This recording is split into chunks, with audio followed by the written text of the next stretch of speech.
Hey guys, it's Pastor Bruce coming to you from sunny South Florida. We're down here visiting family for a few days. It's a beautiful area, but I'm always amused when I come down here.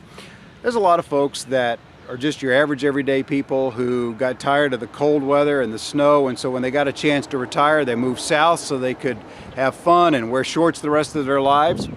But then there's also folks that seem like they came here just so they could showcase how well they did in their lives. They have the biggest homes and the nicest cars and the fanciest clothes and belong to the best clubs, and they really pretty much want you to know how well they did in their careers. I don't have a lot of use for that, and neither does Jesus, as we see in Luke chapter 14.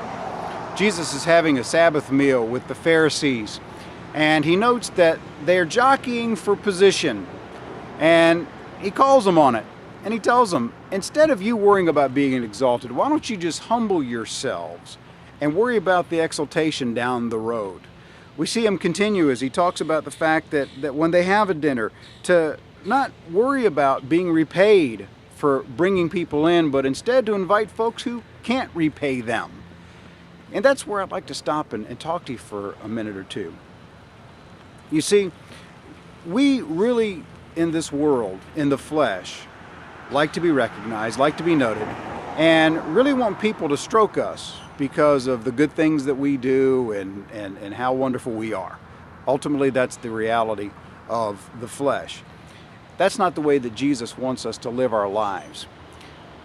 We need to not be concerned in this world about being exalted. Instead, we need to humble ourselves.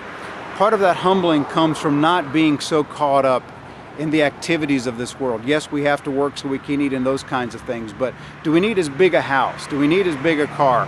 Those kinds of things. Do we need to be as involved in the different activities as we are? Or do we need to be spending more time in kingdom activities and putting our money toward kingdom goals instead? We'll be exalted by the Lord in His time. When we're in glory, He's going to realize the things that we've done. He's already keeping track of all of that. What we've got to do is spend our time here caring for those who maybe will never be able to thank us even in this world, doing the kingdom activities that bring glory to Jesus Christ and not to us. Humility here, exaltation in the life to come. That's Jesus' way. God bless you as you go.